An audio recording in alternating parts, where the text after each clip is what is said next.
फिल्मी संगम चैनल के सभी दर्शकों को क्रिसमस की हार्दिक शुभकामनाएं। लेकिन अफसोस बॉलीवुड के लिए किस्मत अच्छी के बजाय बुरी खबर लेकर आया है। हमें पता है कि हमारे दर्शक क्रिसमस के अवसर पर एक बेहतरीन फिल्म देखने की आस लगाए बैठे हुए थे, मगर वरुण धवन की अति घटिया परफॉर्मेंस ने हर किसी की आस पर पानी फेर दिया। चौंकिए नहीं, हम इस वीडियो में क्रिसमस के खास अवसर पर आज 25 दिसंबर को रिलीज हुई वरुण धवन के अभिनय वाली कालिस निर्देशित और जवान फिल्म निर्देशक एटली द्वारा जियो स्टूडियो व मुराद खैतानी के साथ मिलकर बनाई गई फिल्म बेबी जॉन की ही बात करने जा रहे हैं। कुछ वर्ष पहले एकता कपूर सहित बॉलीवुड और भोजपुरी फिल्मों के कुछ निर्माताओं ने बॉक्स ऑफिस पर अपनी फिल्मों के असफल होने पर होने वाले नुकसान को कम करने के मकसद से इन फिल्म एड का एक नया सिलसिला शुरू किया था। इसमें वह जिस उद्योगपति से पैसे लेते थे उसके प्रोडक्ट को अपनी फिल्म के कथानक का हिस्सा बनाकर अच्छे ढंग से दिखाते थे और उसकी प्रशंसा भी करते थे। पर यह सिलसिला लंबा नहीं चला था, क्योंकि बहुत जल्द उद्योगपतियों को एहसास हो गया था कि फिल्म के असफल होने पर उनके प्रोडक्ट को लोग देखते कहाँ हैं। इसलिए यह तो उनके लिए पैसे की बर्बादी थी, इसलिए इन फिल्म एड का सिलसिला बंद हो गया था। लेकिन अब फिल्म बेबी जॉन में उसी का परिवर्तित रूप सामने उभर कर आया है। फिल्म के टाइटल शुरू होने के बाद और फिल्म की कहानी शुरू होने से पहले निर्माता ने एड के रूप में सेंटर फ्रेश और एक्स्ट्रल पाइप का विज्ञापन प्रमुखता के साथ काफी वक्त तक दिखाया है। बहरहाल हम फिल्म बेबी जॉन पर चर्चा करें उससे पहले हम चाहेंगे कि अगर अभी तक आपने फिल्मी संगम चैनल को सब्सक्राइब नहीं किया है तो कर लीजिए। अब बात फिल्म बेबी जॉन की जानी चाहिए। 2016 में विजय जोसेफ के एटली के निर्देशन में बनी एक्शन और रोमांचक तमिल फिल्म थेरी ने बॉक्स ऑफिस पर धमाल मचा दिया था। इसे हिंदी में भी डब करके रिलीज किया गया था और हो सकता है कि आप में से तमाम लोगों ने हिंदी में या तमिल में थेरी को देख भी रखा हो। खैर, अब उसी का ये हिंदी रीमेक है बेबी जॉन, जो कि आज 25 दिसंबर को रिलीज हुई है, जिसमें वरुण धवन की मुख्य भूमिका है। वैसे फिल्म के रिलीज से पहले वरुण धवन ने इस बात पर एतराज जताया था कि उनकी फिल्म बेबी को लोग थेरी का रीमेक कह रहे हैं। वैसे हम यह भी बता दें कि थेरी कोई मौलिक फिल्म नहीं थी, यह तो तमिल फिल्म चत्रियन की रीमेक थी, जो कि 1990 में रिलीज हुई थी और बाद में इसी पर हॉलीवुड फिल्म होम फ्रंट भी बनी थी, जो कि 2013 में रिलीज हुई थी। तो इन दोनों फिल्मों को आप याद करें, थेरी को याद करें और उसके बाद आपको लगेगा कि आपने कहाँ पैसे बर्बाद कर दिए। सच कहें तो फिल्म बेबी जॉन का निर्माण करना क्रिमिनल वेस्टेज ऑफ मनी के अलावा कुछ नहीं है। पिछले 3-4 वर्षों से पीआरओ ने रट लगाना शुरू कर दिया है कि कलाकार या फिल्म सर्जक को पत्रकारों को इंटरव्यू देने में कोई रुचि नहीं है, खासकर 1-on-1 इंटरव्यू तो वह देना ही नहीं चाहते। पर इसकी वजह समझ में नहीं आ रही थी। फिल्म बेबी जॉन देखने के बाद वह जब भी समझ में आ जाएगी लोगों को। फिल्म बेबी जॉन में लेखक, निर्देशक व लीड एक्टर वरुण धवन ने साबित कर दिखाया कि कितने बड़े अज्ञानी हैं।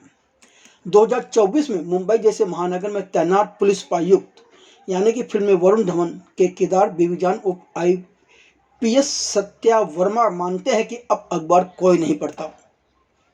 हम आपका ध्यान फिल्म के इस संवाद को दिलाना चाहेंगे। फिल्म में संवाद है, आपको टाइम्स पढ़कर सुनाया कहूँगा और आप मुझे कौन सा अखबार पढ़ते हैं आप? जवाब मिलता है ट्विटर। DCP सत्या वर्मा का अगला संवाद है। हाँ, वैसे भी अखबार कौन पढ़ता है इन दिनों। अब अगर आप हर दिन अखबार पढ़ते हैं, मैगजीन पढ़ते हैं, तो फिल्म के इस संवाद या वरुण धवन DCP सत्या वर्मा के इस संवाद से आपको तकलीफ हो सकती है, आप अपने आप को अपमानित महसूस कर सकते हैं। लेकिन कि यह तो फिल्म का लेखक व कलाकार हैं जो समाज व देश से कर चुके हैं, इसलिए आपको निराश या अपमानित महसूस नहीं करना चाहिए। इनकी दुनिया तो इनके पीआरओ, मैनेजर और कुछ चमचों तक ही सीमित है। जो कलाकार ऐसे पीआरओ के सारे कैरियर को ऊंचाई तक ले जाना चाहते हैं, जो उन्हें पट्टी पर रहता हो कि अब अखबार नहीं पढ़े जाते, तो ऐसे कलाकारों का पतन निश्चित है और दर्शक ऐसे कलाकार और फिल्मकार से एक अच्छे मनोरंजन फिल्म की बजाय टॉर्चर देने वाली फिल्म की ही उम्मीद रखनी चाहिए। अगर फिल्म बेबी जान के निर्माता, निर्देशक, लेखक व कलाकारों ने इंटरनेट व ट्विटर का सहारा छोड़कर अखबार पढ़ा होता तो उन्हें बलात्कार पीड़िता तथा जिनकी बेटियों के साथ रेप हुआ उन्हें व उनके दर्द को समझने का ऐसा अवसर मिला होता जो उनकी फिल्म बेबी जान को एक स्त्री संवेदनशील फिल्म बनाने में मदद करता। पर यह तो ठहरे उस लोगों के पच्चनों पर चलते हुए जो मानते हैं कि अखबार पढ़े नहीं जाते। खैर, अब किसी को हम कौन होते हैं समझाने वाले, जिसकी जो समझता है। पर हकीकत यही है कि कोविड काल में तो सारी चीज़ें बंद थी, लेकिन कोविड के बाद धीरे धीरे लोगों ने डिजिटल के बजाय प्रिंट मीडिया को महत्व देना शुरू कर दिया है। आज फिर से लोगों के घरों में अखबार पहुंच रहे हैं, यह एक सत्य है, इसे इनकार नहीं किया जा सकता। Film Pushpa two the rule में भी नारी का सम्मान का मुद्दा है और अब फिल्म बेबी जान में भी नारी सम्मान, महिलाओं की सुरक्षा और बाल तस्करी जैसे मुद्दे हैं। मगर दोनों फिल्मों की गुणवत्ता की तुलना करना तो बेमानी है। बेबी जान टॉर्चर के अलावा कुछ नहीं है। जहाँ तक फिल्म बेबी जान की कहानी का सवाल है तो 2 घंटे 40 मिनट लंबी फिल्म की कहानी केरला से शुरू होती है, जहाँ जॉन उर्फ डीसीपी सत्य वर्मा, जिस किरदार में वरुण धवन है, ने अपने अतीत को छिपाकर जॉन के नाम से केरला में अपनी बेटी खुशी के साथ खुशनुमा जिंदगी जी रहे हैं। केरला में जॉन एक बेकरी चलाते हैं और उसे उनकी बेटी खुशी बेबी के नाम से पुकारती है। यह भी अजीब सा संयोग है कि पिता को वह बेबी कह रही है, क्यों पता नहीं। इस पर कभी कोई खुलासा तो है नहीं। फिर पिछली कहानी सामने आती है और पता चलता है कि लुंगी पहनने वाला बेबी जॉन अपने पिछले जीवन में मुंबई में एक पुलिसकर्मी सत्या वर्मा हुआ करता था। उसकी प्रेमिका से पत्नी बन चुकी डॉक्टर मीरा, जिसे कीर्ति सुरेश ने निभाया, और माँ शिवा चड्ढा थी। लेकिन लड़कियों के देह व्यापार के सरगना बब्बर शेर उर्फ नाना जी की साजिश में फंसकर सत्या डीसीपी वर्मा को माँ तथा मीरा दोनों को खोना पड़ता है। लेकिन बेटी खुशी के लिए मीरा को दिए गए वादे के कारण सत्या वर्मा चुपचाप केरला आकर नाम व बाल बड़े कर रहने लगते हैं और मुंबई पुलिस को लगता है कि सत्या वर्मा की मौत हो चुकी है। लेकिन इसी बीच जान की पिछली जिंदगी एक बार फिर उसके वर्तमान पर हावी होने लगती है, जब खतरनाक विलेन बब्बर शेर यानी कि नाना जी, जिस किरदार में जैकी श्रॉफ है, कि गुर्गों के चंगुल से मासूम बच्चों को बचाने में सत्या को एक नई मुसीबत झेलनी पड़ती है। फिर कैसे नाना के खतरनाक मंसूबों से जान खुद को और अपनी बेटी को बचा पाता है, यही सब इस फिल्म की कहानी में आपको नजर आएगा। अब कुछ बातें फिल्म बेबी जान के प्लस और माइनस पॉइंट्स पर। फिल्म बेबी जान की स्क्रिप्ट बहुत ही ज़्यादा गड़बड़ है, कमज़ोर है, कहानी कुछ का कुछ है। फिल्म को देखने के बाद एक ही बात समझ में आती है कि निर्देशक कालिस ने कैमरामैन किरण कौशिक की मदद से कुछ खूबसूरत दृश्य फिल्मा लिए, फिर उन्हें एडिटिंग टेबल पर किन प्रकार जोर दिया और एक कहानी गढ़ने की कोशिश की, जिसमें पूरी तरह से असफल रहे हैं। फिल्म देखते वक्त अगर आप बतौर दर्शक कंफ्यूज हो सकते हैं कि यह कहानी कहाँ से कहाँ जा रही है, आखिर माजरा क्या है, तो इसके लिए सिर्फ और सिर्फ लेखक और निर्देशक ही दोषी हैं, कोई और नहीं। बेबी जान देखकर यह एहसास होना स्वाभाविक है, जवान में अगर शाहरुख खान न होते तो शायद एटली निर्देशित इस फिल्म ने भी पानी नहीं मांगा होता। जवान में एटली के मुख्य सहायक कालिस थे। आपको इस बात पर हानि नहीं हो सकती कि एटली ने बतौर निर्माता शुरुआत में औसत दर्जे की फिल्म थेरी का हिंदी रीमेक बनाने का फैसला क्यों किया। यदि एटली ने वरुण धवन के कंधों पर बंदूक रखकर हिट फिल्म होने का सपना देखा था तो यह अब वह पछता जरूर रहे होंगे। फिल्म बेबी जान में भावनाओं, रोमांस और मनोरंजन का घोर अभाव है। एक्शन सीक्वेंस बहुत पुराने, लंबे, थकाऊ है, जिन्हें देखना एक ऊब पैदा करेगा। कहीं मनोरंजन नहीं मिलेगा, कुछ भी अच्छा नहीं लगेगा। आपको ये भी कई बार लगेगा आखिर ये एक्शन हो क्यों रहे हैं। एक्शन दृश्यों में फिल्मकार ने बंदूकों, तलवारों, मुक्कों या उन सारी चीज़ों को हथियार के रूप में उपयोग किया है जो वो कर सकते थे, पर बात बनती तो नहीं है ना। फिल्म के ज़्यादातर एक्शन दृश्य व डीसीपी सत्या वर्मा के कार्य करने की शैली यथार्थ से परे है। फिल्म में मनोरंजन के बजाय टॉर्चर ही ज़्यादा है। काश फिल्मकार, लेखक और वरुण धवन ने खुद बलात्कार पीड़ितों या उनके परिवारों के साथ बातचीत की होती है, अगर वह अखबार नहीं पढ़ना चाहते थे तो। क्लाइमैक्स में खुशी फिल्म के विलेन नाना जी के पास जाकर उन्हें दादू कहकर पुकारती है और उनसे कहती है कि उसे पता है कि उसकी माँ और उसकी दादी को उन्होंने ही मारा था। जबकि जिस समय यह सारा कांड हुआ था उस वक्त खुशी महज 1 साल की थी और वह बाथटब के अंदर थी। उसने तो यह भी देखा नहीं था कि कौन किसे मार रहा है।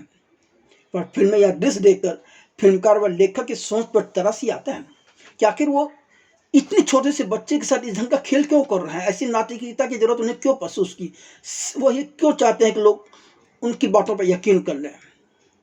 एक दृश्य में सत्या अपनी माँ को अपनी पुलिस वैन में चेंबूर छोड़ने से इसलिए मना कर देता है कि यह उसकी इमेज के खिलाफ है, लेकिन